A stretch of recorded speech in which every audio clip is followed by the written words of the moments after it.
Guys welcome to my YouTube channel. आज हम बात करने जा रहे हैं ड्रामा सीरियल रंगमहल। रात ही एपिसोड बड़ी कमाल की थी। अब ऐसा ऐसा हर चीज़ आमने सामने आना शुरू हो चुकी है। राइट जैसी घर से जाता है, गुस्से से जाता है कि कौन सी वो मैडम थी जिसने हमारे प्रोजेक्ट को ख़त्म किया, ब्लैक लिस्ट किया। तो वो फ़ौरन जागती है, ऑफिस अपना खोलता है राइट महापारा का। तो जैसे खोलता है महापारा अपनी कमर फेर कर खड़ी होती है, शीशे से बाहर का माहौल देख रही होती है। सीन एक बनाने के लिए वो सब कुछ दिखा रहे होते हैं। रीत जैसे दोबारा खोलता है तो महापारा को आवाज़ देता है कि एक्सक्यूज़ मी मैडम, मैं आपके साथ बात कर रहा हूँ।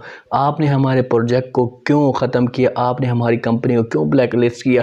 जैसे ही महापारा उसे देखती है, आमना सामना जब रईद का होता है, रईद उसकी तरफ देखते हैं तो रईद के होश ही उड़ जाते हैं कि मैं किसके साथ बात कर रहा हूँ, ये कौन है। तो रईद उसे फ़ौरन उसे कहता है कि तुम तो मर चुकी थी, तुम ज़िंदा कैसे हो। तो महापारा उसे बड़ा खूबसूरत और बड़ा प्यारा सा जवाब देती है। उसे कहती है कि रंग महल में जो आपके साथ, जो रंग महल में बड़े बड़े महलात में रह रही थी, वो महापारा मर चुकी है। और ये जो आपके सामने अभी महापारा खड़ी हुई, ये एक मेहनत कश महापारा है जो इस लेवल तक पहुंची है।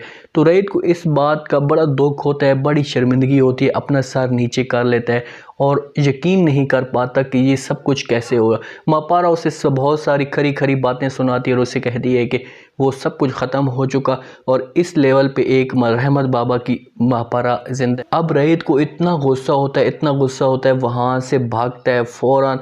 बारिश ऊपर से हो रही होती है, दरख्त के नीचे खड़ा होता है क्योंकि उसको अपनी एक मोहब्बत याद आ जाती है और उसको एक एहसास होना शुरू हो चुका होता है कि अगर महापारा पैसों की लालच में होती है, किसी और चीज़ के लालच में होती तो ये काम ना करती, बल्कि एक मेहनत करके ऊपर आई है तो लाजमी कोई बात है। फ़ौरन अपने घर जाता है, उसका वालिद बैठा होता है, उसकी माँ, उसका भाई, सारे उससे पूछते हैं कि हाँ जी उस लड़की के साथ आपकी मुलाकात हुई है, क्या जवाब दिया उसने। तो राइट ये बात बिल्कुल उनको कुछ भी नहीं करता, गुस्से में बैठा रहता है। तो उससे पूछता है तो फाजिल उससे बाबा उससे कहता है कि हाँ जी मुझे तो ऐसा लगता है कि कुछ नहीं हुआ जिसकी वजह से आप इतने गुस्से में। तो राइड अब उससे कहता है कि अब्बा जी, उसका वालिद, उसका सुहेल उससे सवाल पूछते हैं। तो रईद उससे कहता है कि सारे सवालों के जवाब मैं ही आपको दे दूं, कुछ आप भी अपने सवालों के जवाब दें, कुछ आप भी तो जवाब दें। मतलब एक तरह से उनके ऊपर बात कर रहा होता है। तो फ़ौरन फाजिल उसका वालिद कहता है कि आप बेटा किस तरह की बातें कर रहे हो, आपको थोड़ा सा एक एहसास होना चाहिए कि आप इसके सामने बात कर रहे हो, थोड़ा सा आप अपने आप को थोड़ा सा माइंड सेट करो। अब वहाँ पे शैला मैडम भी बैठी होती है और उसे कहती है कि रईद तुम क्या पागल हो गए हो, तुम कैसी बातें कर रहे हो। तो रईद अब फ़ौरन उसे जवाब देते हैं कि हाँ माँ मैं पागल हो गया हूँ, मुझे अब कुछ भी नहीं दिखाई देती, मैं पानी को आग समझता हूँ और आग को पानी समझता हूँ, इतना मेरा दिमाग ख़राब हो चुका है, आप मुझे किसी मेंटल हॉस्पिटल में जाकर एडमिट करवा लें, बोल लें सबको। तो ये सारे उसका रईद का ये गुस्सा देकर फ़ौरन एक सोच में पड़ जाते हैं कि इसे हो क्या गया, उस लड़की ने ऐसी बातें क्या कह दी कि इसके एक अपने आप को खो बैठा है। दूसरी तरफ जैसे शैला मैडम और हाजरा आपस में बैठे होते हैं, शैला मैडम जिस दिन से सारा के घर से वापस आती है तो परेशान सी होती है, उसे समझ नहीं आती कि वो जो नेकलेस मिला था वो उसे महापारा को उनके घर में कैसे मिला। तो फ़ौरन हाजरा मैडम अब शैला मैडम से पूछती है और उससे कहती है कि हाँ जी बताओ, आप जिस दिन से सारा के घर से आई हो इतनी परेशान क्यों रहती हो, सोच में क्यों गुम हो गई हो। तो शैला मैडम हाजरा को जवाब देती है और उससे कहती है कि जिस दिन से तू उस घर से आई है बड़ी खुश हुई है, क्योंकि अब हाजरा को तो पूरा यकीन हो चुका है कि महापारा अब हमेशा के लिए चली गई है, घर छोड़कर चली गई। लेकिन उस नादान को तो नहीं पता कि महापारा एक दफ़ा फिर अब रईद के सामने आ चुकी है। तो अब शैला मैडम का भी शक बढ़ चुका है, रईद को यकीन हो चुका है। अब बारी आ चुकी है सुहेल की। अब सुहेल किसी भी सूरत में उनको मिलने के लिए जाएगा, उनका आमना सामना होगा, उसके बाद फिर बहुत ही ज़बरदस्त और इंटरेस्टिंग स्टोरी बनेगी।